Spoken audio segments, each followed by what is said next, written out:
Welcome back to Scoot Again, guys. I hope you had a great winter. I know I did. I've been planning a great trip across the country here. I'm going to come scoot in your state. If you're in the lower 48, we're going to hit all 48 states hopefully this year. Be sure to follow along for that journey. But before we leave, I got to get a couple reviews done. First off, with this scooter. This is the Ausom Leopard DT1 Pro. It's their newest model, and I would say it's their most refined model as far as the electronics and the build quality. Exceptionally good for this price point, $1,200. You may catch this on a little bit of a steal. If you get a discount code, I think we'll have one in the description. That's a pretty good deal for something that is dual motor, dual suspension, hydraulic brakes. It's really the complete package, and it's coming from a good factory. This is coming from the Titan factory that released the 010X and all of those scooters back in the day. They really know what they're doing. They build a lot of great scooters. So we'll get into a bunch of riding clips at the end of this video, but first let's just go over the basics here on the scooter. I want to show you everything that's cool about the scooter. Let's just take a look at the beautiful styling on this scooter first. I really like the colors. I really like the design. It's aesthetically very pleasing. Especially things like the mudguard here, just very well thought out, very nice design, sort of carbon fiber pattern. This type of stuff that for $1,100, $1,200 scooter like this, it's really sets it apart. Let's see, in order to turn this scooter on, we're gonna hold the power button over here, and it's gonna pop up and say we need a card. This comes with NFC chips. I've also just attached it to my phone so that my phone can unlock the scooter. Great security feature with NFC. I love that. You can add more keys as needed. Comes with two, so it's very convenient, and you can always add more. They're cheap on Amazon. You can get a little sticker that goes on the back of your phone and makes it really convenient to unlock these type of scooters. This is very familiar if any of you guys watched my channel in the past. This is the same screen they use over here on the Mukata series. The 8, 9, and 10 all have the same screen here. The 8 and the 9 also have share these buttons. So this scooter has some lineage almost coming from Mukata as well. It seems like at least a lot of components similar with the throttle, the screen, and this button cluster over here. I do really like this screen. It's nice and basic. A little hard to see in here with this all the lights on, bit of a glare, I'm sorry. But here, we can go ahead and do this, should help. Here's what it actually looks like. I do really like the screen on this scooter. Has plenty of information. You can see at the top there's our voltage. We can change that to our odometer. It's a scooter. Right now we have 219 miles. The scooter has 4 different modes technically. It has park, eco, sport, and race. Obviously eco is going to be the slowest, around 26. Sport, about 44. And race, about 58 freewheel speed. This scooter for the price has plenty of speed. It's about 40 mile an hour scooter on the road. We'll get into that later. I did a top speed test. I have had this scooter for several months, and obviously winter came and I didn't get a chance to do the review and finish everything, but we do have enough miles here to make a good review on this. As usual, we'll go everything up top here and then make our way down lower to the rest of the scooter. Let's mention these grips here. Ergonomic shape. They have this cool sort of hole in them for nice styling. I do like the grips that come on this. They're good enough, I wouldn't change them. We've got zoom brakes on this scooter. You can see it there. These are great hydraulic brakes. These come on a lot of different scooter brands, like probably dozens and dozens of brands use these brakes. Good braking, good modulation, great power. These brakes are great, especially on a scooter like this. It's lightweight. That's gonna stop this thing on a dime. If there's any emergency situations, you always have confidence with this scooter that you can stop. The throttle on this is well programmed. We'll take a look here. Let's see how good the mapping is. For you guys that are new, this is a test we do on every scooter that we would like to see how smooth the scooter will hold speeds going up all the way from 0, 1 at a time, all the way up towards top speed. So this may take a minute. Sit back and relax. We'll see how well this scooter can modulate the power. All right, there's half or 1 mile an hour. 2, 3, 5, 4, 5,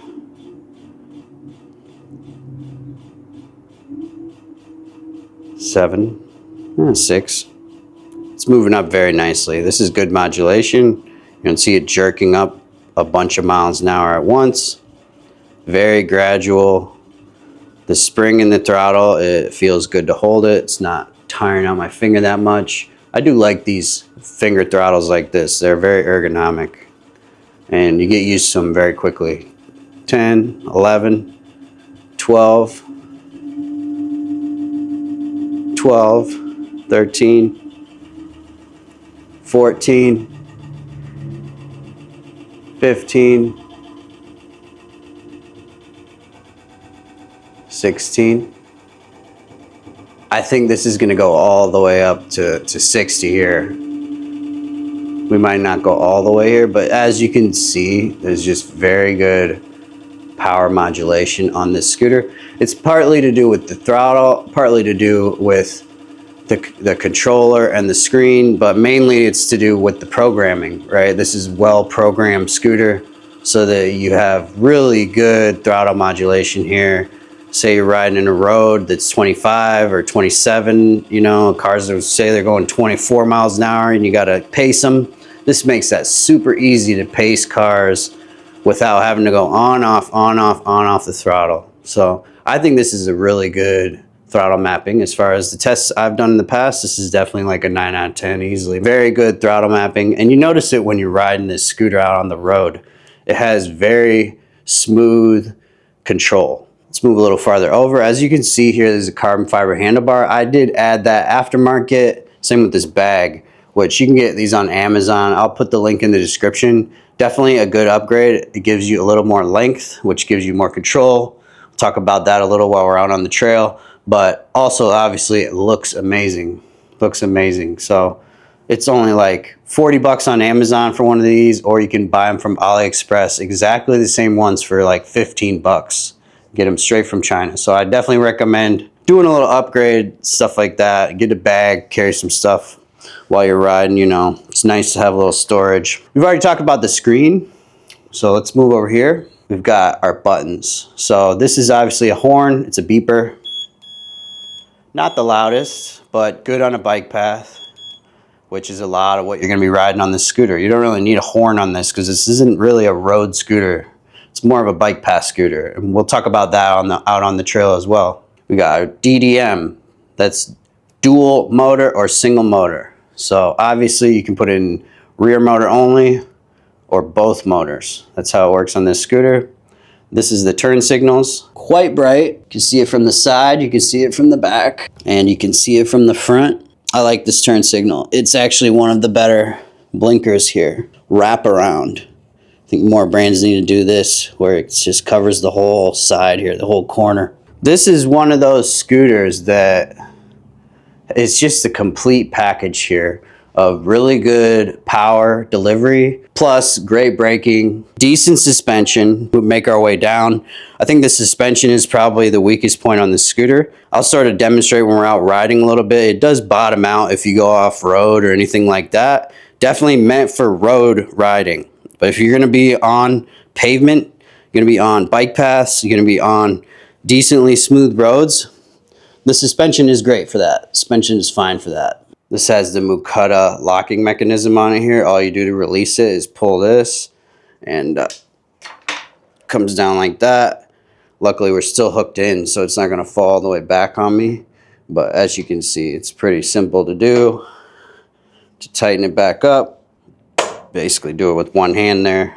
It's got a nice safety feature so it can't undo itself. It's very tight. I like the folding mechanisms they put on this. Same one on the Mukatas. Like I was mentioning, there's a lot of stuff with this scooter that it's just very reminiscent of the Mukatas, which is not a bad thing at all. Those are great scooters. I want to say that. It does have a nice sort of webbed swing arm design.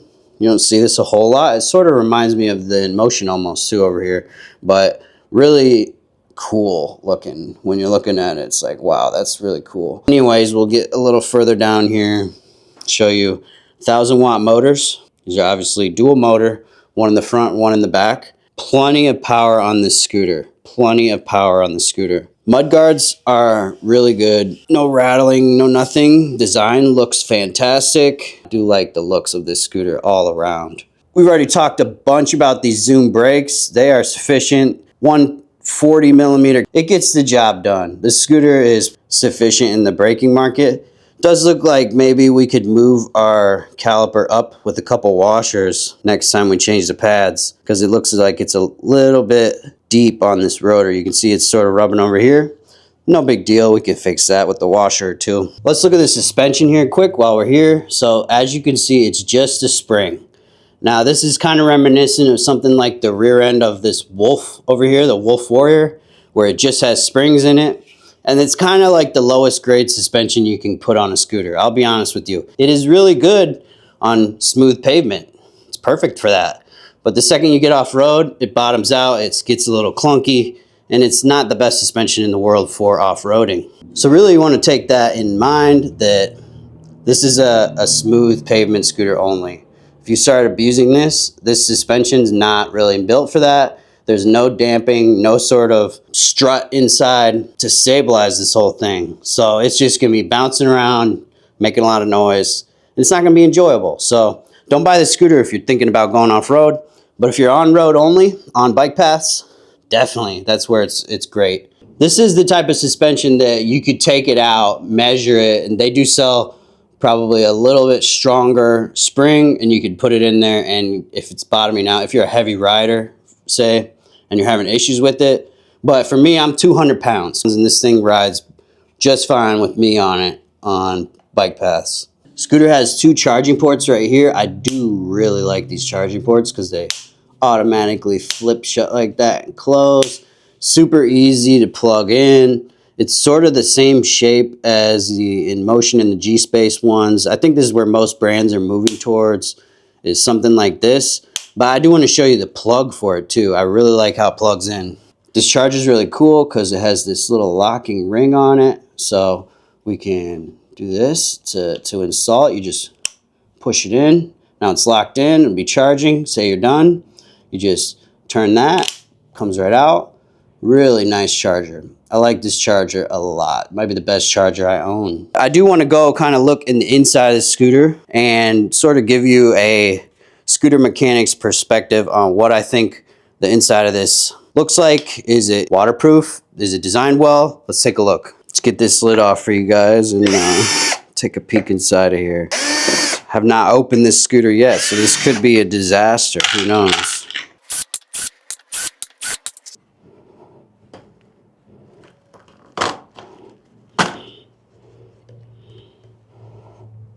Oh, that looks pretty great.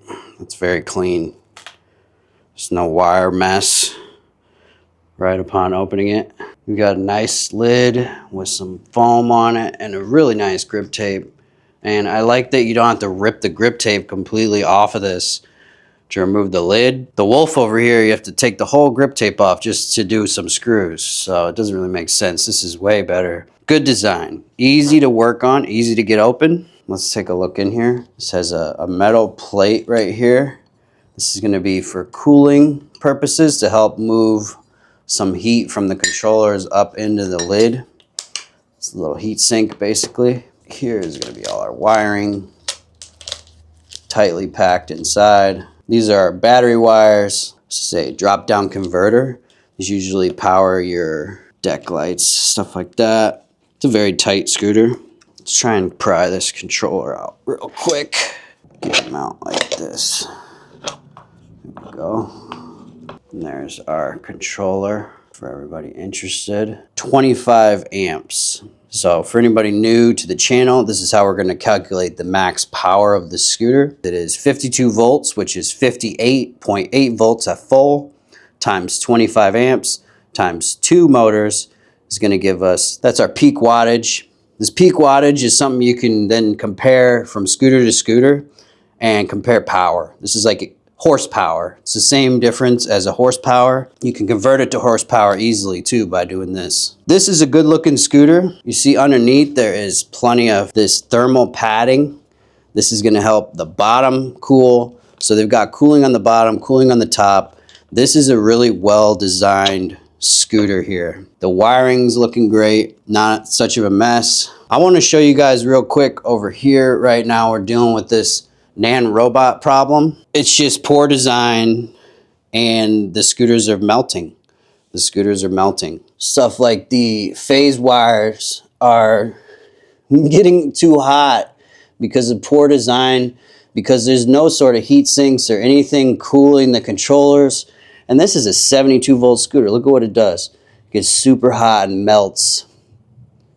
This is like why I don't recommend these Ninebot scooters, because it's just crappy design, and stuff like this happens when you don't have any cooling for the controllers. It's just not going to work out for you in the long run. You ride it on a hot day, you start melting. So that's why on a scooter like this, it's important to have the heat sinks, the thermal padding. And this is only 52 volt scooter, so it's not going to get nearly the amount of melting possibilities that a 72 volt scooter has like this. Really, you have to have an efficient engineering in the thermal department here, where the heat has to move up, the heat has to move down, the heat has to dissipate out of the controllers while you're riding it, or you're just going to end up with melted nonsense, you know? So yeah, I do like the design of this scooter a lot. I think the price is on point. The specs are on point. Let's talk about the battery really quick while we're here. It is 52 volt, 18 amp hour. It's a little bit of the smaller side of a battery, but that's why the price is so low on this. Range wise, usually you get about 1 mile per amp hour. So you can call it about 18 miles, but if you're around my weight, 200 pounds, I've been getting around 15 miles on this. If you're a little lighter, you'll probably end up with 20 miles. Plenty of range for most people to get the job done. You know, you pretty much ride it and charge it overnight, and the next day it's ready to go again. So plenty of range to get you across town, get you to work, get you to school, whatever. I do like the waterproof gasket here we'll look at as well. It seems very, very perfectly designed. I'll say that. Compared to some other scooters I look in, like Ninebot, there's no gasket. So look at this, just quality gasket going all the way around. There's no way it's gonna leak water in here. It gives you a lot more confidence to ride this in the rain, especially after you see that they actually care. I like this. I like this a lot. Good job, guys. So let me close up the lid here and we'll keep moving back. A couple little things left to talk about here, like the hook, folding hook, and footrest. But other than that, we're about wrapped up here. If you want to jump ahead a couple minutes here to the riding part, I'll see you guys out on the trail. All right, we got it back together. Folding hook may not seem like that important or anything, but in the scheme of things, a lot of brands screw this up to where when your foot is stepping on it, it makes a painful sort of spot, almost like this. But luckily, Ausom's smart enough to make it fold down like this so that it doesn't interfere with your ankle. Might seem totally minor, but trust me, it's the little things like that that you're gonna care about. Same with the footrest. It's not too steep. A lot of these brands are coming out with footrests that are really steep, which is just too aggressive for a scooter with this much power. Yeah, it's a quick scooter, it's dual motor, but you just need a little bit of angle like this. This is like the perfect footrest for this scooter, really, in my opinion. Really gives it a great ride. Super comfortable to ride this scooter, very ergonomic. Anyways, I can't say enough good things about this scooter. Let's go ride it. It's been a long winter. I can't wait to ride scooters all year. Hope you guys are ready for scooter season 2. Let's go. It's spring. Scooter gang out. Welcome back, guys. Happy spring. We're on the Ausom Leopard today. We're gonna go over this scooter, go for a little ride, and sort of get back in the swing of things after a brutally long winter. I don't know about you guys, but here it was cold, quite a bit of snow, and I'm excited for spring, guys. How about that? Springtime, let's go. But a lot of good things to say about this scooter. Particularly, you can take it off-road no problem, around anybody, anything, you name it. Very capable scooter. I think if you're looking for crazy high speeds or super long range, look elsewhere. But if you're looking for the all-around package, hydraulic brakes, dual motors, dual suspension, really, really nice styling to it. Good pedigree. This comes from Titan Factory. It's all around, it's got it. You're basically buying this direct from China. Ausom is a Chinese brand. And that's why it's $1,200, because you're cutting out one of the middlemen, which is a retailer. Very competitive. I can't say enough. This is definitely a buy recommendation. First off, the top speed, which I already tested last fall.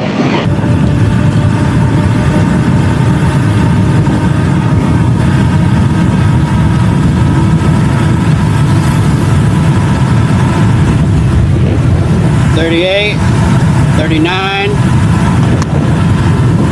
Great handling though, great control, great throttle control, great cornering, maneuvering.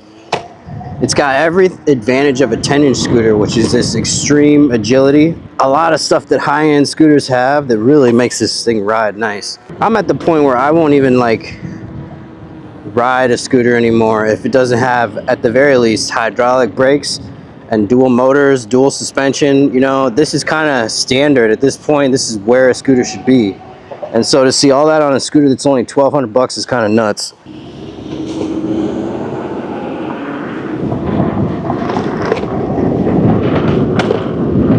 It's great over bumps and stuff. I do think the suspension is probably one of the weak spots on this scooter, and it is a little bit limited from that. I don't think you're going to go off-road a lot with this scooter. It's not enjoyable, but on smooth bike paths and stuff, it's great for that because you don't need a whole lot of suspension, but it's enough of suspension that it really improves the ride, makes it super smooth.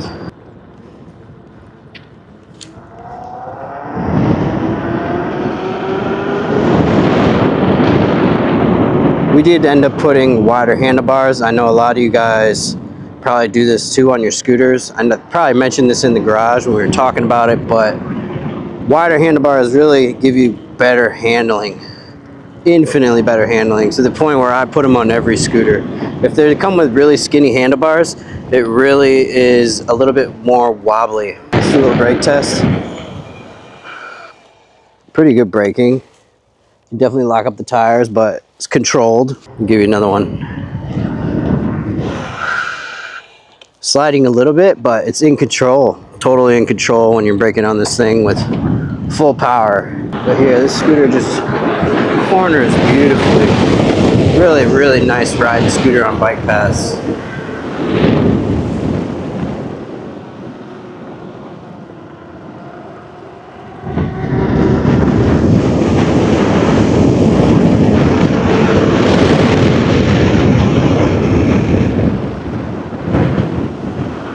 If you guys are like us and you have amazing, beautiful bike paths that go all over your city, then you'll love this scooter. It is really a bike path beast.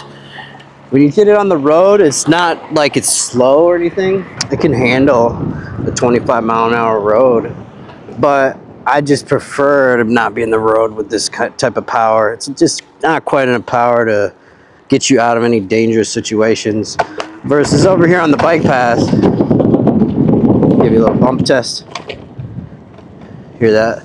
Over here on the bike path though, it's plenty fast for this place. I really think scooters are coming down in price a little bit, and this brand Ausom really is kind of evidence of that, where, you know, 1,200 bucks on this is a great deal for the amount of utility you get.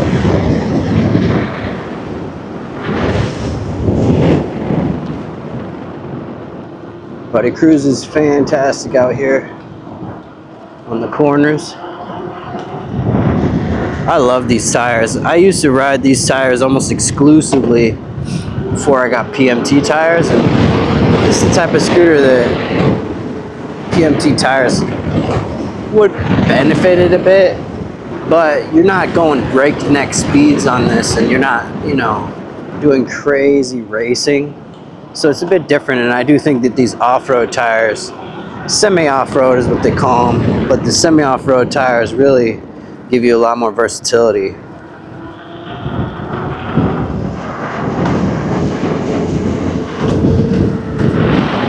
I like this hill. Oh, there's something down here. Good braking though. See, you got full control when you're going up or downhill with the scooter. Rips right up the hill. Oh yeah. And they cut a lot of trees over here. Increase the visibility for all us riders. I love it. Beautiful. Open path. I love it. Open the scooter up a bit. That first spring day, nothing beats it. I'm saying 42 on the dash right here. Little downhill. I'll take that.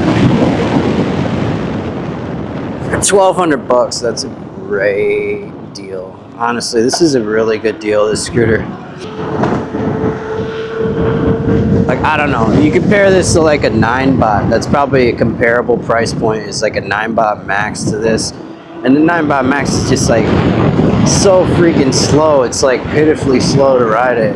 Single motor, like restricted power. Like, you're talking such a limited amount of power compared to this, because they're pretty similar price. To me, they're about the same price, $1,000 scooter, right? Sure, you get a lot more power, and you might say, hey, but it's not as waterproof, or it's not as well built or something. And I'll tell you right now, I've seen a lot of Ninebot Maxes in my shop with all kinds of problems. So they're not superior in any way to this, trust me. Let's see, we're at 54 volts right now, and we're about 4 or 5 miles in. So I do think the range, we'll talk about the range a little bit, because you might get 15 miles out of this thing tops if you're a bit heavier like me, 200 pounds. If you're lighter, sure, you might get 20 plus miles, but I don't think so on anybody that's my weight. Should you try a little off-road? Let's see how it does in this grass. There is a path here, I forgot. Let's try it.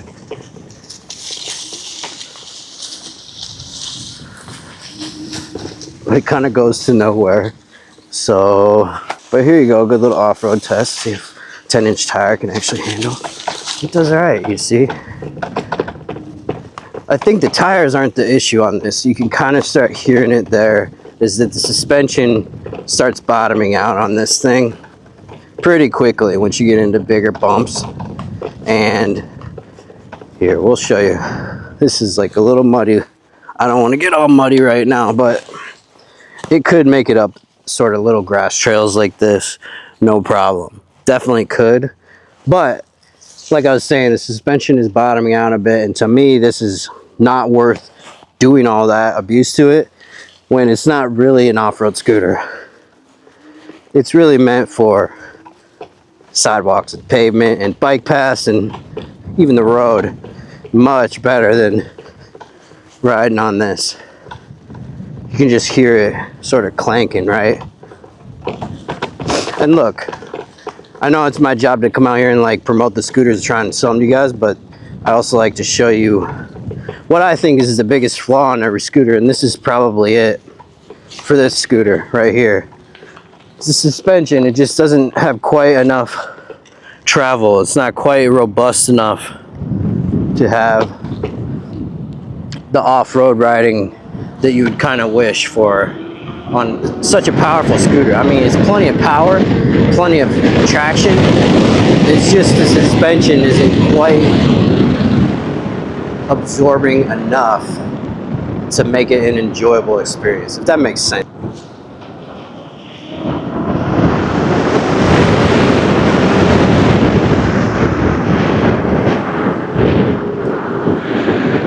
Corner's really good though.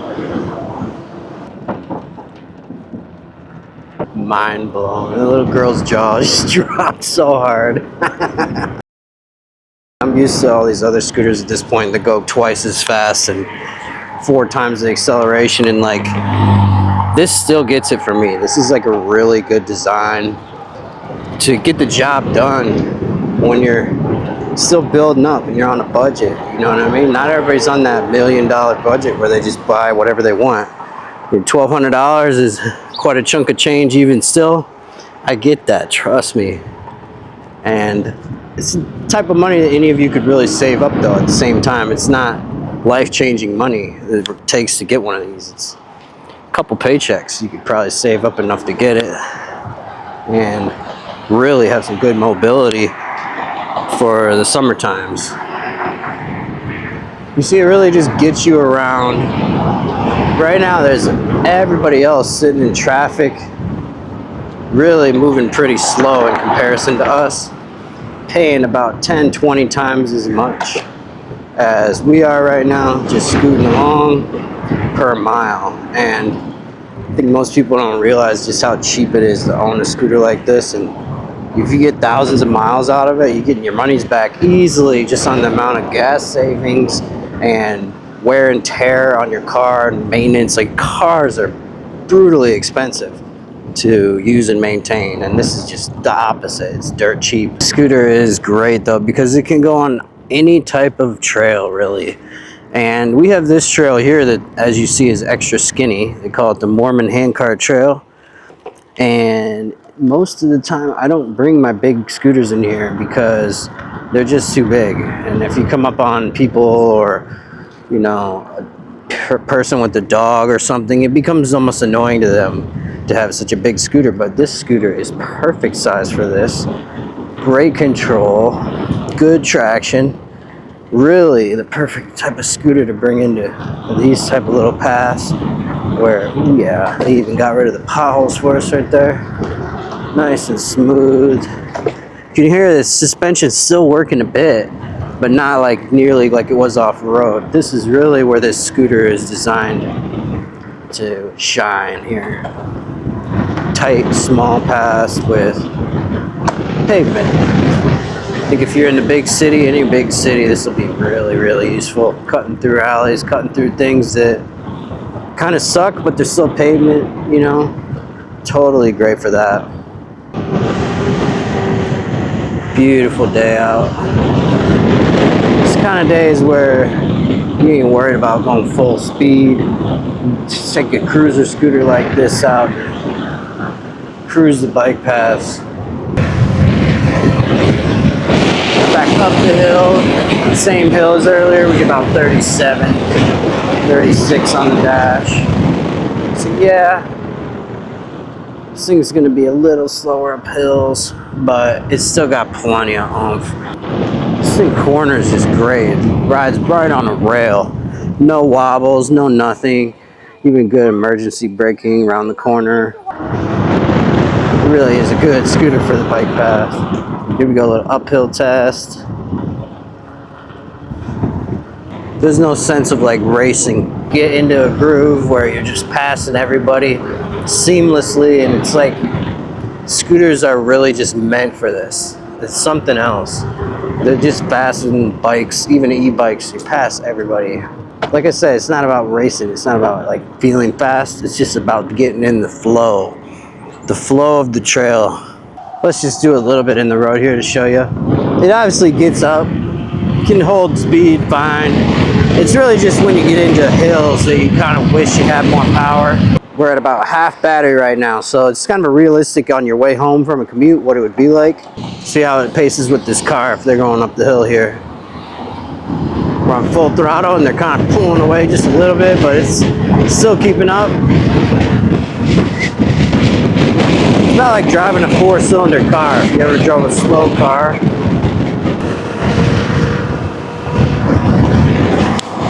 See if it can sustain up the hill here, or if the car is going to pass us. That's the real question. It's only 31, 32.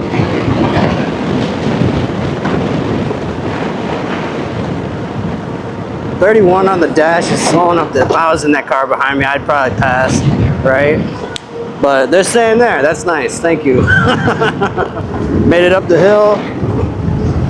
All in all, guys, this is a great scooter. 1,200 bucks. Can't really beat this sort of all-in-one package here. So, if you're new to scooting, you're looking to upgrade from a single motor baby scooter to something more dual motor, check this out. It's a great option. Good build quality for the price, which is rare at this price point for this type of scooter to actually get good build quality out of it. So I think you buy this, it'll treat you well. Scooter gang out.